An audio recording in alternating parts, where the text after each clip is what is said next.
कुछ फोटोग्राफ्स मैंने आपके लिए लाया है, जो मैंने बोला वो सही बोला या नहीं है उसका कुछ एविडेंस है।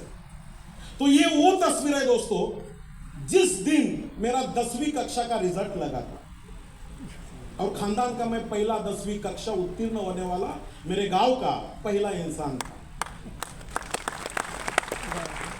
ये वो तस्वीर है जहां पे मैंने मेरे लाइफ का पहला नौकरी शुरू किया था एज अ प्राइमरी टीचर। पहली से 7वीं कक्षा तक जो बच्चे होते उनको मैं पढ़ाता था। फिर मैंने मेरा बीएड कंप्लीट किया और उसके बाद माध्यमिक टीचर। और ये वो तस्वीर है दोस्तों जहां पे जिस कॉलेज में मैं एज अ लेक्चरर बोल के काम करने लगा था। ऊपर की जो लाइन है 3 नंबर का जो आप फोटोग्राफ देखोगे वहां पे मैं आपको दिखाई दूंगा। 12 साल तक एज अ लेक्चरर से मैंने मेरी लाइफ को जिया है।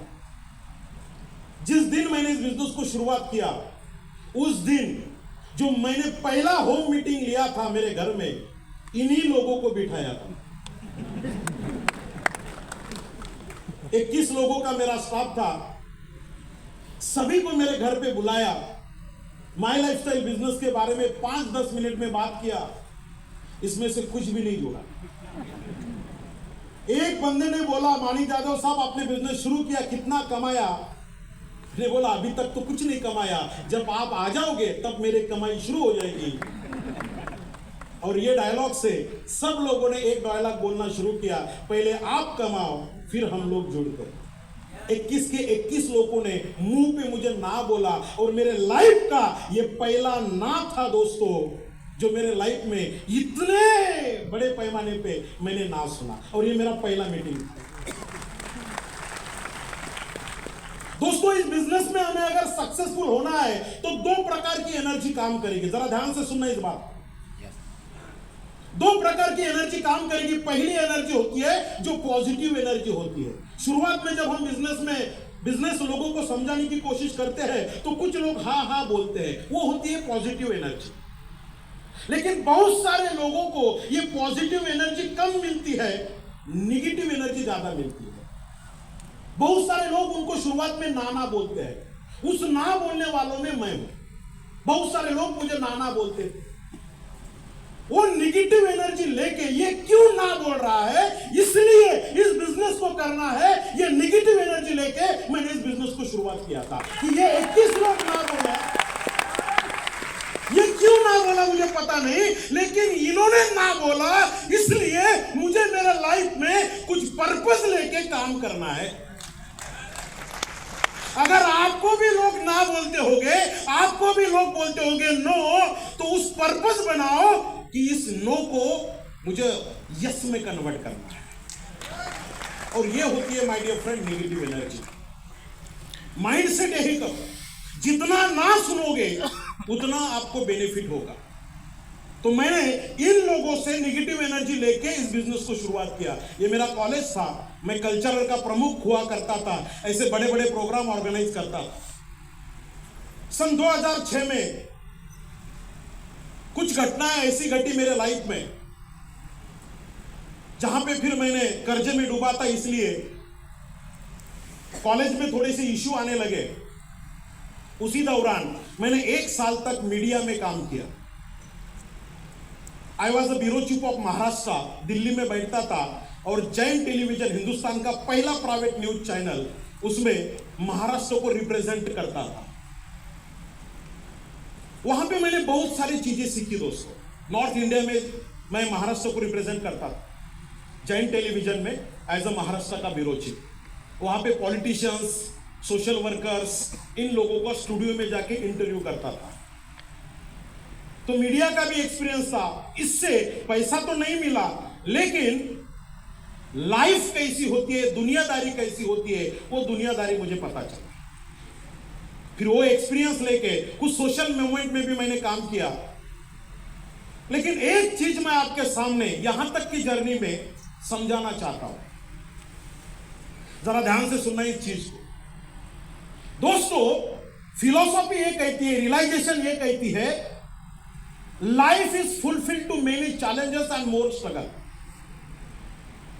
जो इंसान अपने लाइफ में सबसे ज्यादा स्ट्रगल करता है उसी को भगवान सक्सेस देता है।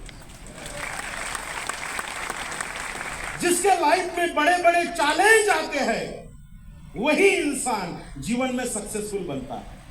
तो अगर आज आप इस बिजनेस को, इस इंडस्ट्री को शुरू कर रहे हो और आपके लाइफ में भी बड़े बड़े चैलेंज और स्ट्रगल आ रहा है, तो दोस्तों हार मत मानना, ये आपकी शुरुआत है। आप पक्का सक्सेसफुल बनोगे।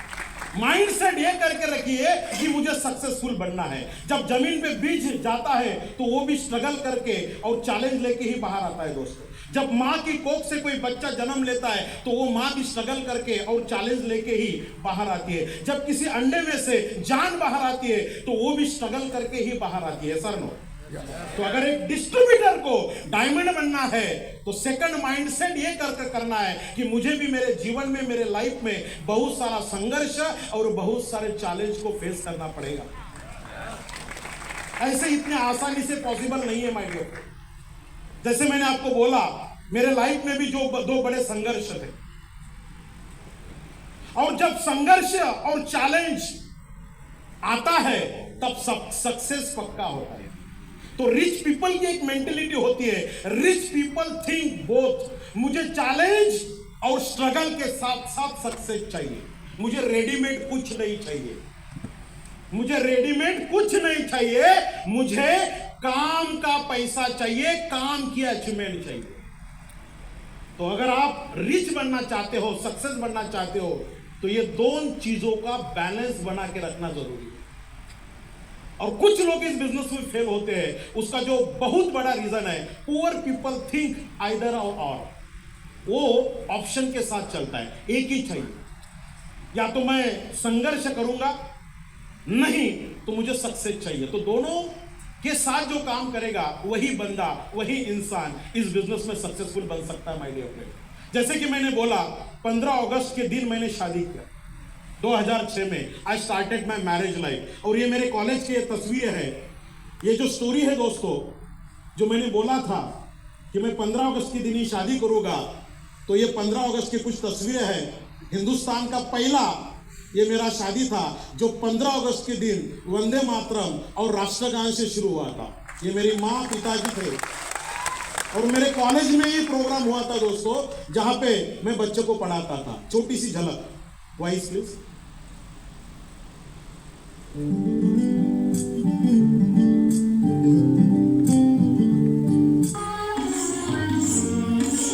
ये मेरी शादी है, ये हिंदुस्तान की पहली शादी थी। ये एनडीटीवी और इंडिया टीवी पे स्टोरी चला था, वहां से मैंने उठा के लाया।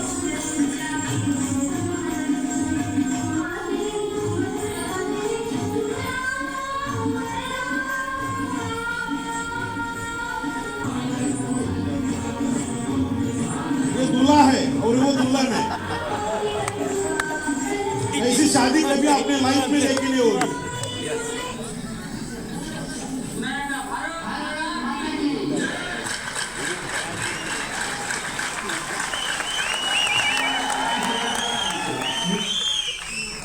तो दोस्तों, लाइफ में अगर कुछ पाना चाहते हो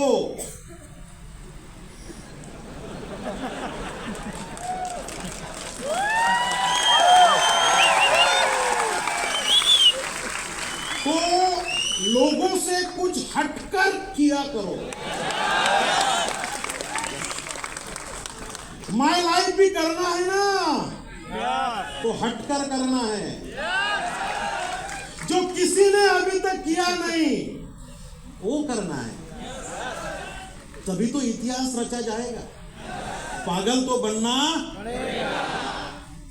तो दोस्तों, पागल बनने वाले लोग ही इस बिजनेस में सक्सेसफुल बनते हैं।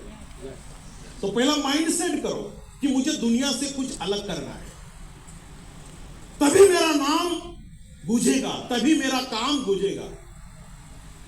सोशल मूवमेंट में भी काम किया। मैं पत्रकार कृति समिति का महाराष्ट्र का सचिव हुआ करता था। बड़े बड़े आंदोलन किए, मंत्रालय पे मोर्चे निकाले, सब किया, किसी को नहीं छोड़ा। जब मैं दिल्ली में रहता था तो इस इंसान ने मुझे अध्यात्म का परिचय दिया, जिनका नाम था स्वामी अग्निवेश, जो हरियाणा के शिक्षण मंत्री हुआ करते थे उस जमाने में। और इनके कारण मैं थोड़ा सा अध्यात्म की तरफ खिंच गया। और दोस्तों, पूरे लाइफ में मैंने बहुत सारा कमाया था, लेकिन एक चीज की कमी थी, अपने पास पैसा नहीं था। बाकी सब कुछ था, पैसा नहीं था। तो दोस्तों एक जरिया मिला, एक माध्यम मिला, और उस माध्यम से यह था मेरा स्टार्ट, जहां पे मैं टीम कोऑर्डिनेटर बना था पहली राय कंपनी की। दोस्तों मुझे पता नहीं था कि डायमंड कैसे बनना है। दोस्तों मुझे पता नहीं था कि एसटीसी कैसे बनना है, एनटीसी कैसे बनना है, आईटीसी कैसे बनना है। मैं करते गया। ये था मेरा स्टार्ट, और आज है ये मेरा प्रेजेंट।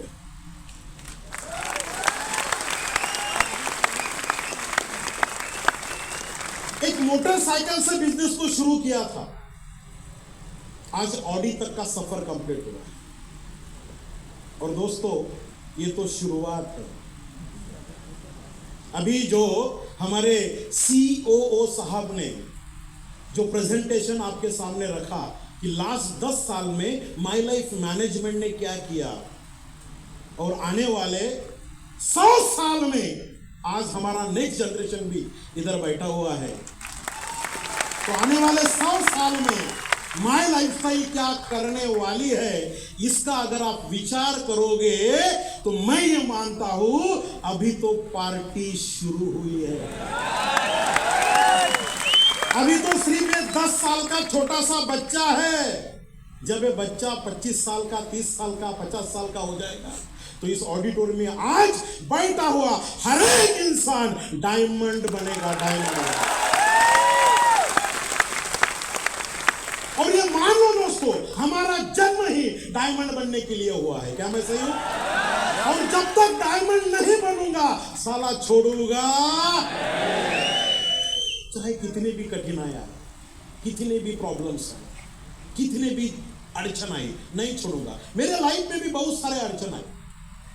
अगर हमें एक परफेक्ट टीम बनाना है, देखिए दोस्तों इस बिजनेस में अगर हमें डायमंड बनना है तो सबसे पहले हमें एक परफेक्ट टीम बनाना पड़ेगा। अब यहां पे बड़ी दिक्कत आ सकती है, प्रॉब्लम्स यहां से शुरू होती है। लोग तो आते हैं, पूरे हिंदुस्तान में अगर आप जाओगे और पूरा इतिहास निकाल के देखोगे तो आपको पता चलेगा, लोग तो आते हैं हमारे बिजनेस में, लेकिन लोगों को टिकाना कैसे है, लोगों से काम कैसे करवाना है, वो सोचने वाले और समझने वाले और सीखने वाली बात है। तो आज वो भी आपको सीखने को मिलेगा। तो एक मेरे हिसाब से अगर हमें परफेक्ट टीम बनाना है तो उसके पहले हमें हमारे घर का जिस प्रकार से स्ट्रक्चर होता है, उस घर के स्ट्रक्चर को समझना है। आसान